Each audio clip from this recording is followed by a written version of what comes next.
Hello dear student, good evening. मैं Mukesh Kumar Joshi sir math point पे आप सभी का हार्दिक अभिनंदन और स्वागत है। बेटा हम कर रहे थे 14.2 में बेटा हम सब ने 2 क्वेश्चन कर लिए थे, ठीक है। तीसरा क्वेश्चन जो अपना है वो आज क्या है, एक त्रिभुज एबीसी के अंतर्गत वर्त की रचना करनी है जिसके अंदर ए बी 4.6, ए सी 4.2 और कोण ए है वो कितना है 90 डिग्री। तो सबसे पहले बेटा अंतर्गत वर्त की रचना करनी है। जैसे मैंने बार बार कहा है, अंतर्गत वर्त की रचना करने के लिए क्या करेंगे, कोणों का समद्विभाजक करेंगे। तो पहले तो त्रिभुज बनाइए। त्रिभुज बनाने के लिए ए पर समकोण बनाना है और ए बी आपके पास क्या है 4.6, ए सी 4.2 है। कोई सी भी बना ले, तो चलो ए बी बना लेते हैं ना। तो इधर देखिए सभी बच्चे, हमने स्केल से नाप करके और सबसे पहले ए बी जो है वो कितनी 4.6 सेंटीमीटर की एक रेखाखंड खींच लेंगे। कोई दिक्कत नहीं, आराम समझ पा रहे हैं सभी बच्चे, सुन पा रहे हैं, देख पा रहे हैं।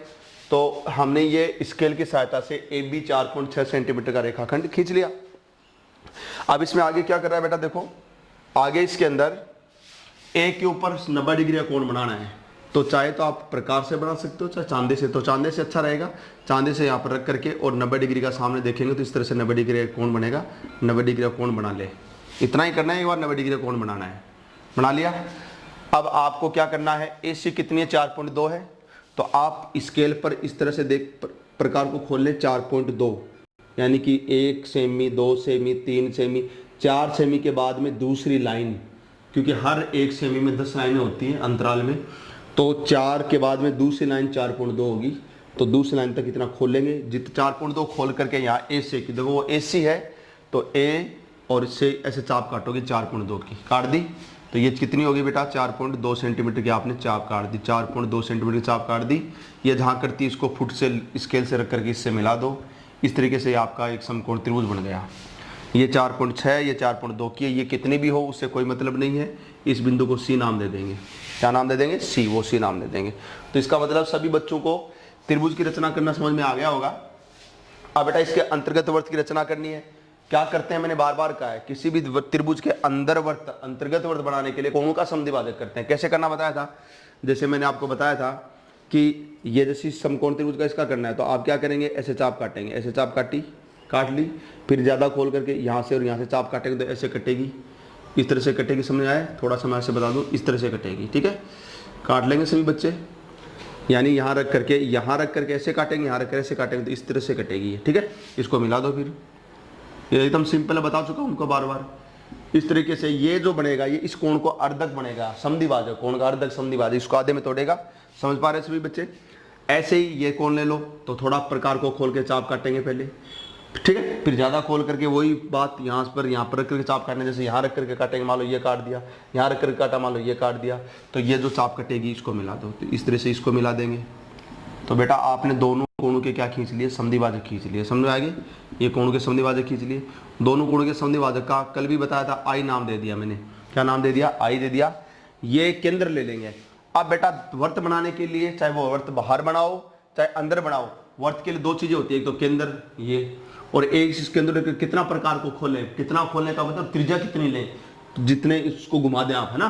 तो अब केंद्र तो मिल गया आपको, क्यों, क्योंकि मैंने क्या कहा था, किसी त्रिभुज के अंतर्गत वर्त बनाने के लिए आप उसके कोणों का समद्विभाजन करेंगे। कोणों के समद्विभाजक का जो बिंदु होता है ना, कटान बिंदु होता है, उसको केंद्र मान करके अंदर वर्त बनाएंगे। तो आप त्रिज्या कितनी लेंगे, उसके लिए मैंने क्या कहा था, कल भी बताया था आपको, क्या कि आप यहां रख करके और ऐसे चाप काटेंगे, इसमें इतना खोल ले कि इस त्रिभुजा को ऐसे काटे, ठीक है। तो देखो ऐसे काटेंगे, ऐसे वही तरीका बेटा कल वाला, चाहे आप कल के वीडियो में देख लेंगे, उसी तरीके से काट लिया। फिर यहां रख करके एक चाप काटेंगे, जैसे यहां रख करके मान लो चाप आपने ये काटी, फिर यहाँ रख करके चाप काटेंगे इससे, तो चलो मान लो कि ये काटी, एक यहाँ रख करके चाप काट दी, एक यहाँ रख करके चाप काट दी, ये जो काटती इसको मिला दो इससे, ठीक है। तो थोड़ा इस तरह से बनेगा, सही बनाएंगे तो इस तरह से बनेगा, इसको आप इससे मिला दें।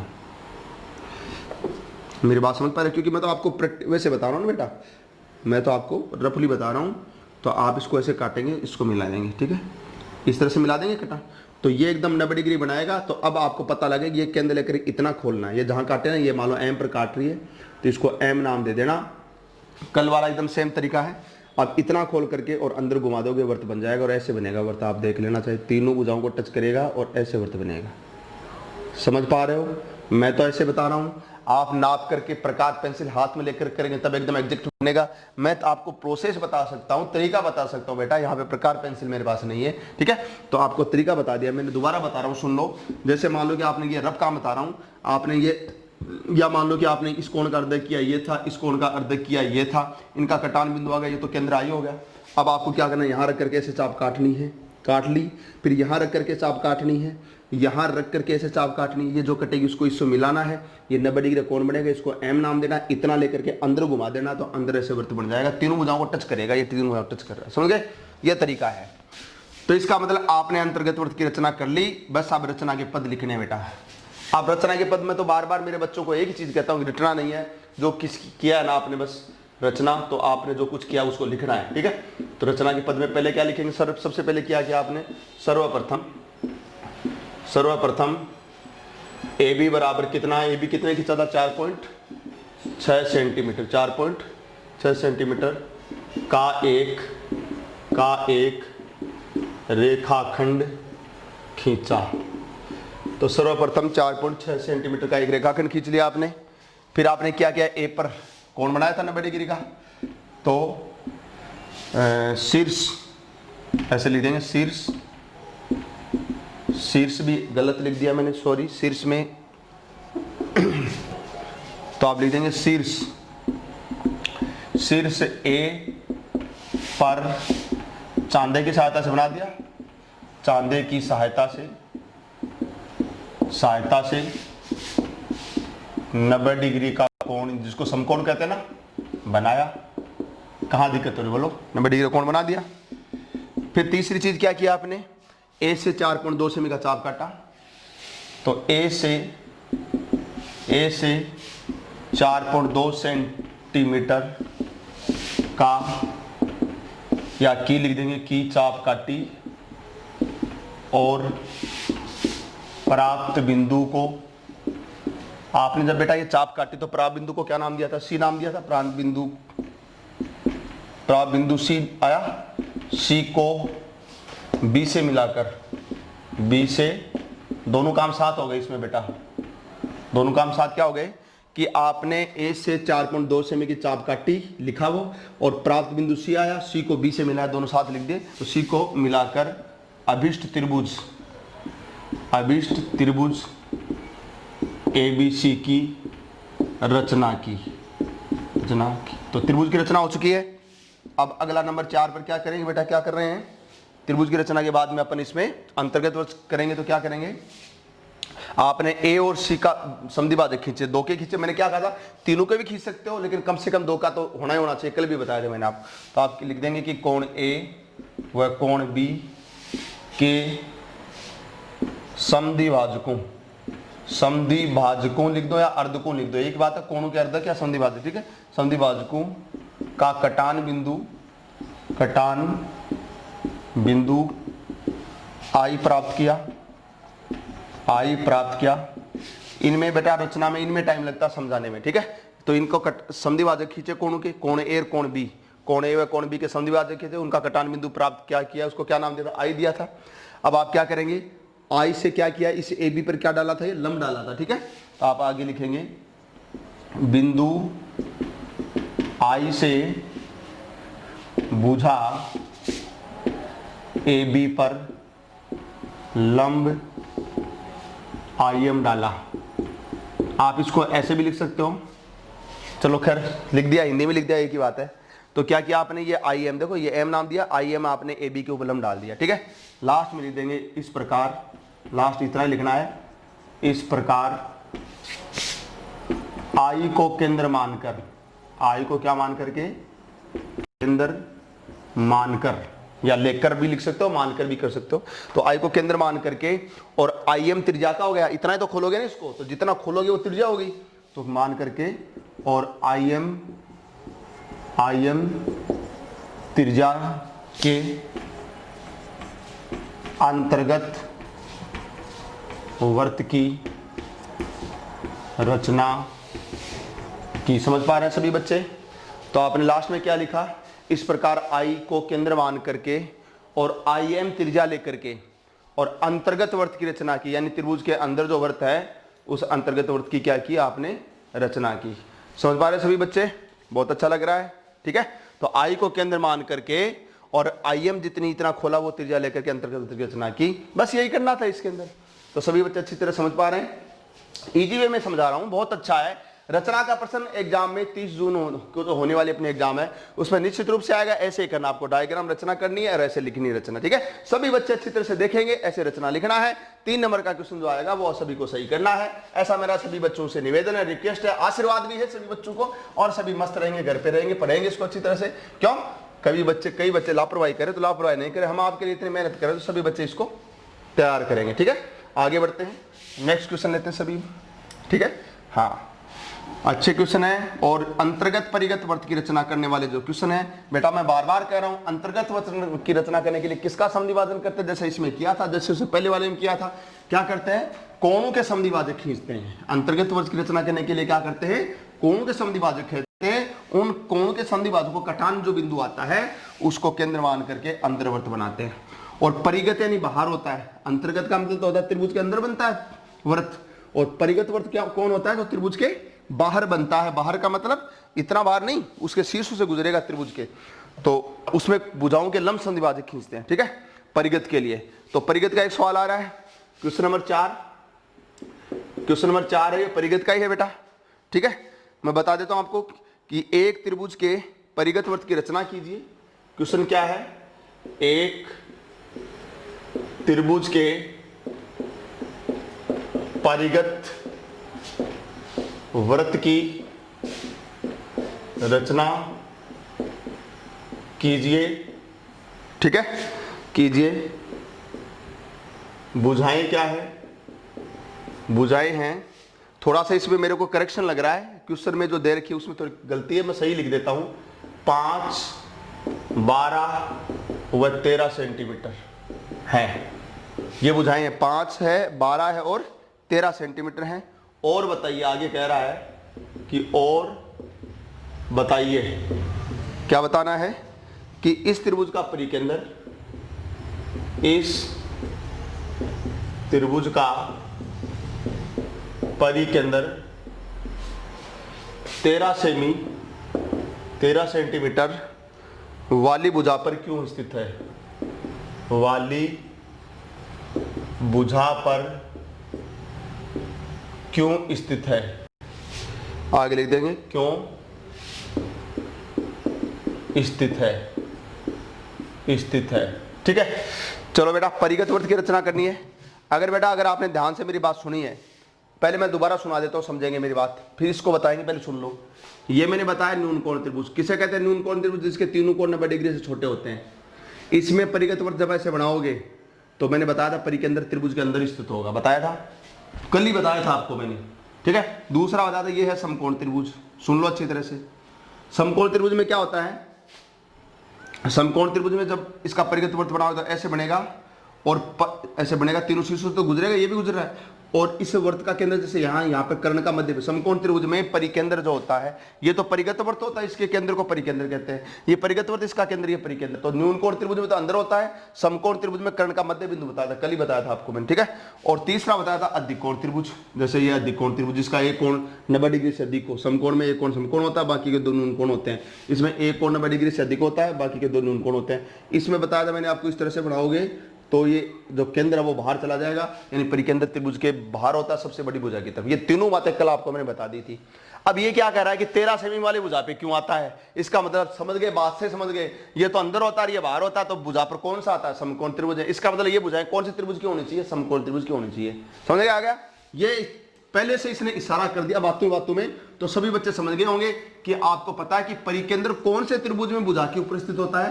केवल और केवल समकोण त्रिभुज में। न्यून कोण त्रिभुज में परिकेंद्र त्रिभुज के अंदर स्थित होता है। समकोण त्रिभुज में कर्ण का मध्य बिंदु होता है। अधिक कोण त्रिभुज में सबसे बड़ी भुजा की तरफ बाहर होता है, बाहर। तो फिर तो भुजा पे तो कौन से में होता है? ये कह रहा भुजा वाली, इस बार 13 सेमी वाले पे क्यों है? इसका मतलब समकोण त्रिभुज की भुजाएं हैं, यानी समकोण त्रिभुज है। अब मैं आपको बता दूं ये समकोण त्रिभुज किसे कहते हैं। 2 भुजाओं के वर्गों का, वैसे तो आपको पता है कि कोण के हिसाब से देखें तो जिस त्रिभुज का एक कोण 90 डिग्री का होता है उसको समकोण त्रिभुज कहते हैं। लेकिन भुजाओं के हिसाब से पाइथागोरस प्रमेय समकोण त्रिभुज में लगती है। और पाइथागोरस प्रमेय क्या कहती है? पाइथागोरस प्रमेय कहती है कि दो भुजाओं के वर्गों का जोड़ है। जैसे मान लो कि ये समकोण त्रिभुज बनाया आपने, एक कच्चा चित्र बना लेंगे, यहाँ लिख देंगे कच्चा, समझ जाओ कोई दिक्कत नहीं, कच्चा चित्र, ठीक है, कच्चा चित्र लिख दो।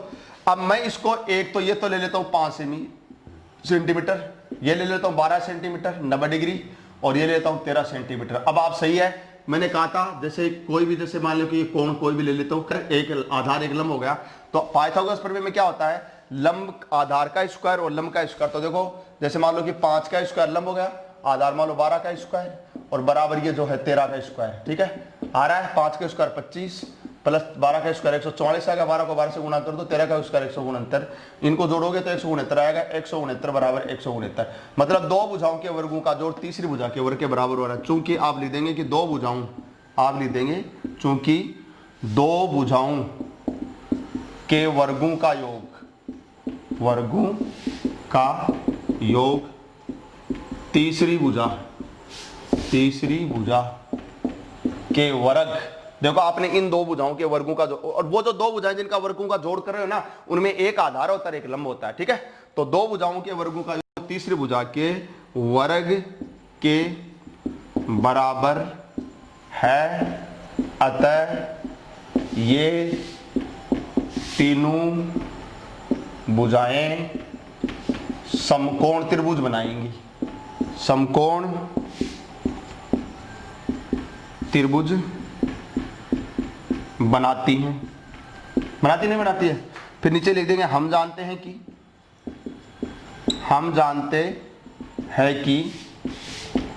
समकोण त्रिभुज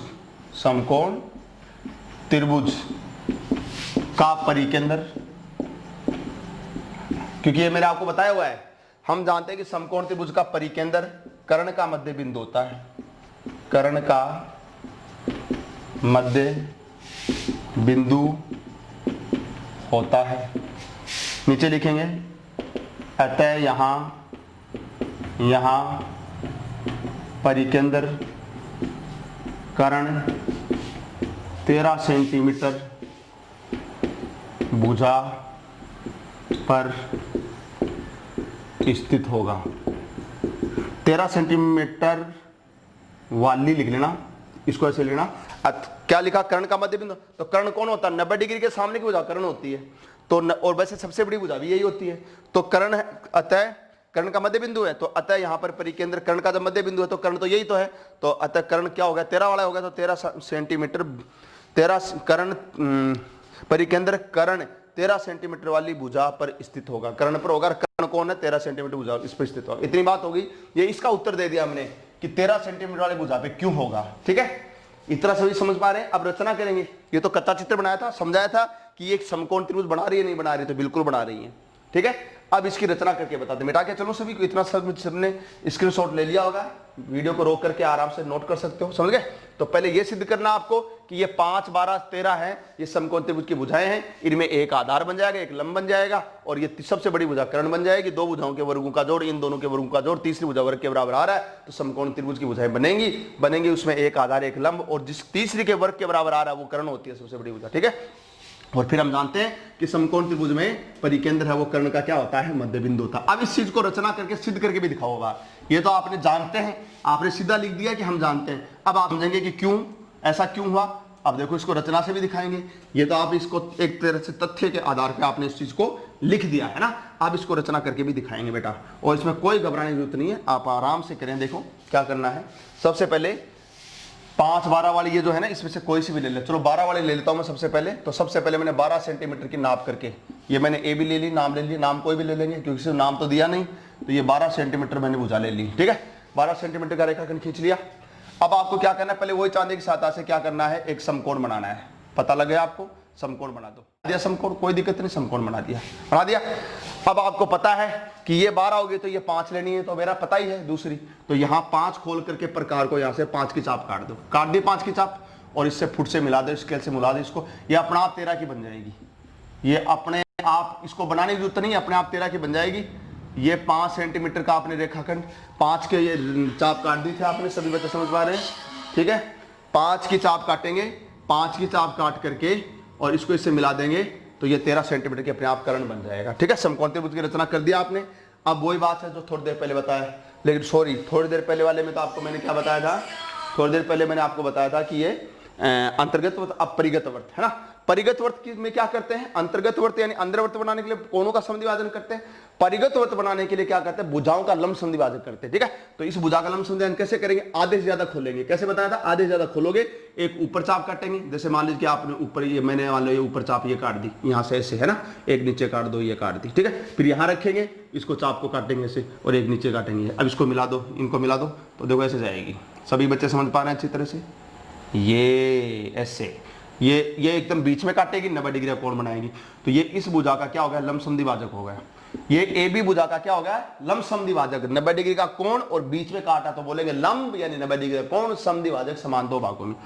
अब एक इसका ले लेते हैं, इस भुजा का। तो इस भुजा का कैसे करोगे, आधे ज्यादा खोलोगे, ऊपर चाप काटेंगे, जैसे इस यहां काट दी, एक यहां काट दी।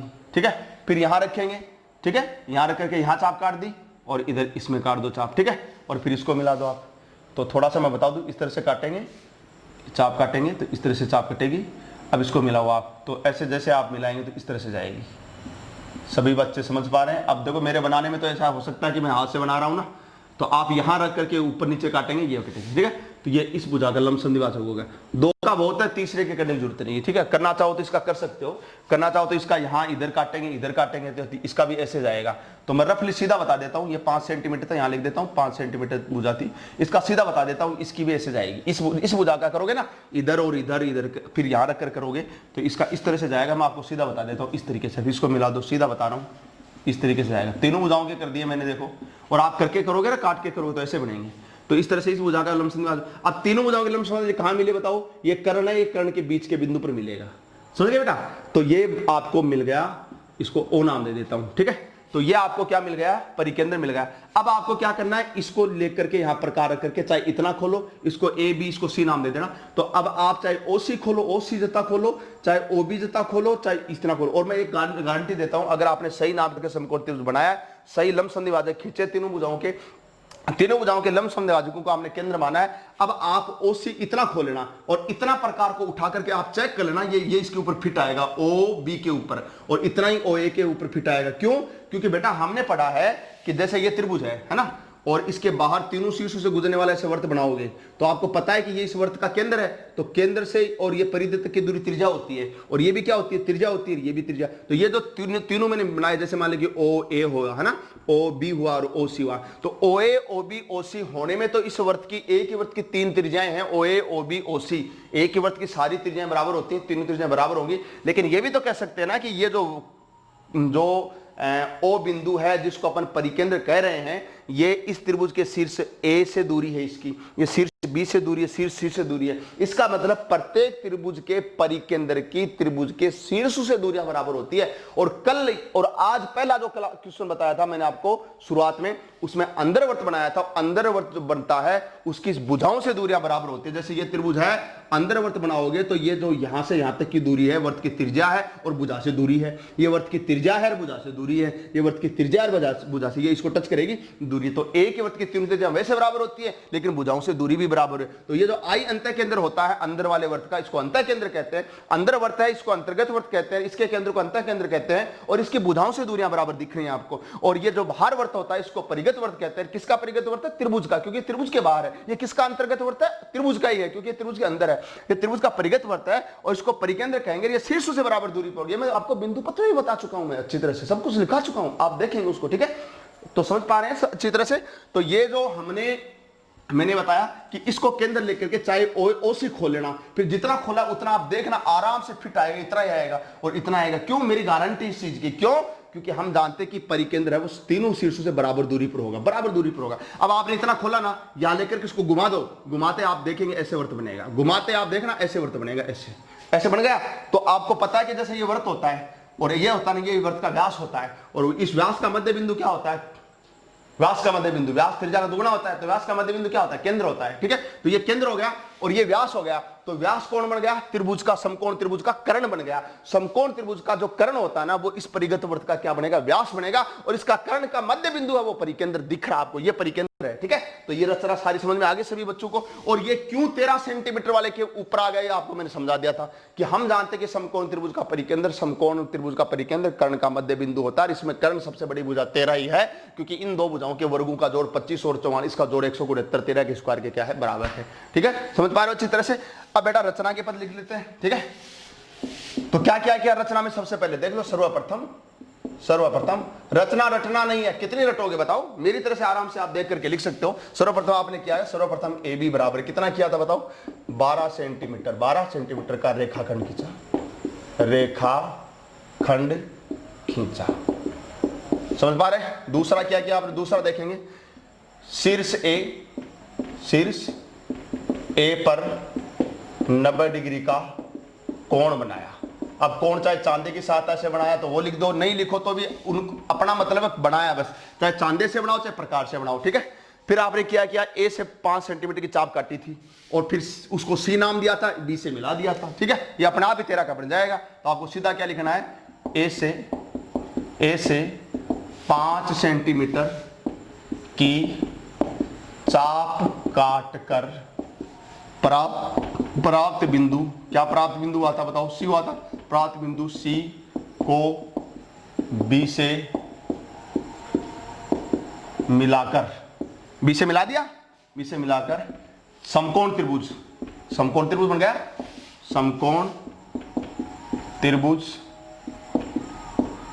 ए बी सी की रचना की। बेटा कोई समझ में नहीं आ रहा तो मैं जो बोल रहा हूं, लिखा हुआ नहीं दिखे तो बोल रहा हूं, बोलने से बात को पकड़े और लिख सकते हो आप। ठीक है, तो आपने क्या किया? समकोण त्रिभुज की रचना की। फिर वही बात है, अब आपने भुजाओं के लंब संधिवादन किए, क्योंकि परिगत वृत्त यानी बाहर वृत्त बनाने के भुजाओं का समद्विभाजन करते हैं, लंब संधिवादन करते हैं, और अंतर्गत बनाने के लिए कोणों का समद्विभाजन करते हैं। कोणों का लंब संधिवादन कभी नहीं होता है, केवल समद्विभाजन होता है, केवल बीच में तोड़ता है। भुजा का तो बीच में भी तोड़ता है, 90 डिग्री कोण भी बनाता है, इसलिए लंब संधिवादक बोलते हैं। ठीक है, तो आप क्या कहेंगे? आपने भुजा तीनों का कर लिया, इसलिए तीनों का लिख देंगे आप। तो त्रिभुज ए बी सी के की, ठीक है, की भुजाओं एक आपकी ए बी है, एक ए सी है और एक क्या है? बी सी है। ठीक है, के लंब समद्विभाजक, क्या? लंब समद्विभाजक, लिखना शुद्ध लिखना समझ में आ जाना चाहिए अच्छी तरह से। लंब समद्विभाजकों का कटान बिंदु का मतलब प्रतिच्छेदी बिंदु। तो तीनों, इसका लंब संधिभाजक, इसका लंब संधिभाजक और इस भुजा का लंब संधिभाजक कहां मिले? यहां पे मिले। तो कटान बिंदु ओ प्राप्त किया, जो कर्ण का मध्य बिंदु है, जो कर्ण का मध्य बिंदु है। इतना समझ में आ गया? ओ प्राप्त किया और कर्ण का मध्य बिंदु आ रहा है। अब आपने क्या किया? ओ सी खोलो चाहे ओ ए खोलो चाहे ओ बी खोलो, बराबर है। आप लिख देंगे कि ओ ए, मतलब पहले ऐसे लिखेंगे, ओ को केंद्र मानकर या लेकर, एक ही बात है, केंद्र लेकर। ठीक है, केंद्र ले लिया, केंद्र तो ले लिया, कितना खोला? वो त्रिज्या हो गई। तो कितनी खोले आपने? केंद्र लेकर के ओ ए बराबर ओ बी बराबर ओ सी। तीनों क्यों लिखी? मैंने बार बार बताया बेटा, ये बराबर होगी, ये दूरी बराबर होगी, ये दूरी नाप लेना, बराबर आएगी। और मैं एक बात और बता दूं, 9वीं क्लास में अपने प्रमेय चलती है, 9th क्लास में, कि समकोण त्रिभुज के कर्ण का मध्य बिंदु, ये प्रमेय है, अलग से सिद्ध किया हुआ है कि समकोण त्रिभुज का कर्ण का मध्य बिंदु तीनों शीर्षों से बराबर दूरी पर होता है। तो बेटा ये समकोण त्रिभुज का कर्ण का मध्य बिंदु है, तो ये इस शीर्ष से और इसकी इस शीर्ष से इस शीर्ष से दूरी बराबर होगी, तो ओ ए बराबर ओ बी बराबर ओ सी होगी। ठीक है, तो तीनों ले ली बराबर, ओ को केंद्र मान करके ओ ए बराबर ओ सी, मतलब ये किसका मतलब है? तीनों बराबर है, चाहे ओ ए जितना खोलो, चाहे ओ बी जितना खोलो, चाहे ओ सी जितना खोलो, बराबर आएगा। ठीक है, तो त्रिज्या लेकर अभिष्ट, बाहर है ना तो परिगत बोलेंगे, है ना, बाहर है तो परिगत बोलेंगे, परिगत शीर्षों से गुजरता है, अंदर होता है तो अंतर्गत बोलते हैं और वो भुजाओं को टच करता है। ठीक है, तो लेकर के अभिष्ट परिगत वर्त की रचना की। नहीं देख पा रहे हो तो मैं बोल देता हूं, मौखिक रूप से सुन लेना। ओ को केंद्र मान करके ओ ए बराबर ओ बी बराबर ओ सी, ये त्रिज्याएं होगी। ठीक है, कि त्रिज्या लेकर के अभिष्ट परिगत वर्त की रचना की, बाहर है परिगत वर्त की रचना की। समझ पा रहे हो? तो आज की क्लास में इतना ही। ठीक है, सभी बच्चे इसको अच्छी तरह तैयार करेंगे। मैं आपको पूरी एक तरह से ईमानदारी से बता रहा हूं, पूरी एकदम तत्परता से ये मान लो कि बता रहा हूं कि एग्जाम में रचना का जो क्वेश्चन आएगा इन क्वेश्चनों में से आएगा, कहीं ऐसा नहीं कि यही क्वेश्चन आ जाए। बहुत इंपॉर्टेंट है, रचना का 3 नंबर का क्वेश्चन एग्जाम में आता है, इसको तैयार करेंगे, ऐसे रचना करेंगे, ऐसे लिखेंगे। सारी बात समझ में आ रही है? तो आज की क्लास में इतना ही। नेक्स्ट वीडियो में तब तक दोबारा मिलेंगे, दोबारा अपन आगे के क्वेश्चन करेंगे। तब तक आप घर पे रहें, सुरक्षित रहें, मस्त रहें। इसी उत्साह और उमंग के साथ अगले वीडियो में दोबारा मिलते हैं। तब तक आप घर पे रहें, सुरक्षित रहें। सभी take care, okay, love you, bye.